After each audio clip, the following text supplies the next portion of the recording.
Alone in the Dark is a game that falls short on many fronts, failing to weave its elements into a cohesive and engaging experience. From its narrative to its gameplay mechanics, horror elements, and overall atmosphere, the game leaves much to be desired.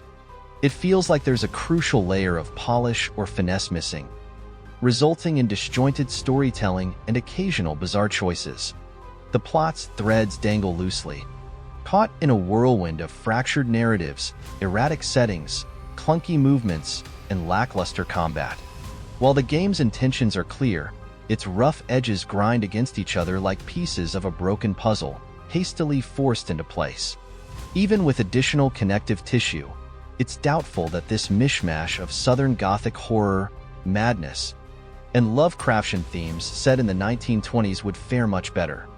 The game lets you step into the shoes of classic characters like Edward Carnaby and Emily Hartwood, portrayed by well-known actors David Harbour and Jodie Comer. As you search for Emily's missing uncle in the eerie confines of Derceto, a sprawling Louisiana mansion turned psychiatric hospital, the story unfolds in disjointed leaps and bounds, leaving much to interpretation and exploration. In the journey of the story, a significant driver of progression is the use of an amulet that unlocks access to otherworldly memories, transporting you to new locations. This transition can sometimes feel abrupt, as if the amulet guides you through doors without much explanation. The narrative threads tying these locations together are often hidden in scattered notes, making it easy to miss crucial connections if you don't pause to delve into the details. Playing through without diving into these notes can result in a bewildering experience, leaving you questioning the significance of events unfolding around you. It's as though the final game has been stitched together in a way that deviates from its original design.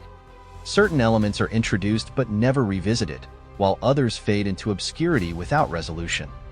Understanding the relevance of the otherworldly memory locations can be a challenge, especially when characters seem oblivious to the chaos unfolding before them. Whether you're battling monsters or unexpectedly dropping from the ceiling, the lack of acknowledgement from the game's inhabitants adds to the surreal atmosphere. The conclusion of the story feels like a sudden twist, with hints scattered throughout but lacking sufficient foreshadowing. A second playthrough may offer clarity, but it's a retrospective understanding rather than a guided journey. Jeremy's mysterious disappearance, the menacing presence of the Dark Man, and the unexpected boss battles all strain against the loosely connected threads found in the scattered notes, attempting to weave them into a cohesive narrative. It's like trying to decipher a blurry image, where every detail requires intense scrutiny to grasp. I've never encountered a story that demands such careful examination to piece together its plot. Describing it to others often elicits incredulous reactions, akin to discussing conspiracy theories or urban legends on a mechanical level. The game's design also hints at a departure from its original vision. The amulet frequently hints at significant locations, only for them to manifest conveniently nearby without much player interaction. Puzzles and obstacles, which seem initially complex, are often rendered trivial by their proximity or simplistic solutions. Finding a key right next to the locked door it opens undermines the satisfaction of overcoming challenges. Moreover, the abundance of generic or lackluster voice lines in crucial moments suggests a lack of depth or development in the dialogue, diminishing the sense of accomplishment when overcoming obstacles. The narrative is intertwined with a lackluster combat system that adds little excitement to the experience. While the shooting mechanics function adequately, the slow movement and cramped spaces make battling monsters a dull affair.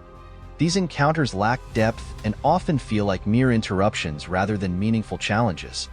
Occasionally, a larger group of monsters appears, leading to frustrating situations where you can easily get trapped.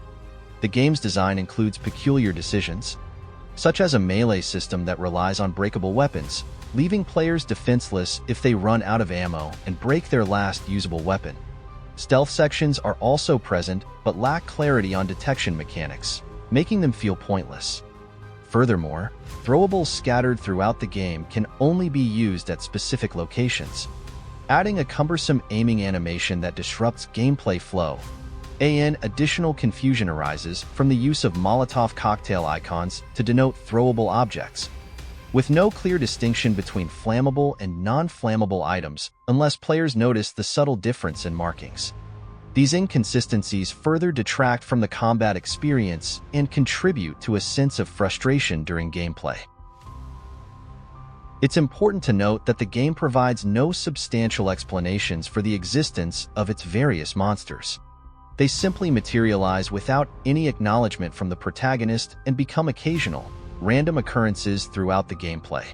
From plant-like humanoids to skeletal creatures, tentacled behemoths, insectoid monstrosities, and burrowing worms, the array of creatures lacks a cohesive theme or narrative rationale, leaving them feeling disjointed from the rest of the experience.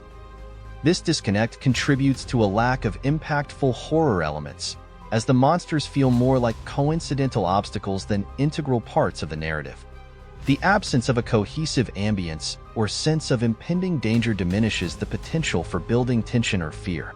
The sporadic jump cuts between worlds serve as the closest the game gets to inducing a scare, but even these moments lack a sustained sense of anticipation or build-up. Despite some aesthetically pleasing locations inspired by early 19th century Southern Gothic themes and a few engaging puzzles that add a layer of detective work, the overall narrative lacks coherence and depth.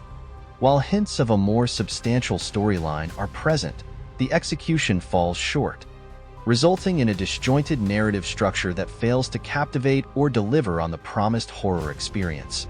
Minor variations depending on the chosen character add limited diversity but do not significantly impact the overall narrative trajectory. Ultimately, the game's fragmented storytelling and lack of cohesive horror elements prevent it from reaching its full potential, resulting in a narrative that struggles to engage and lacks the impact needed to resonate with players.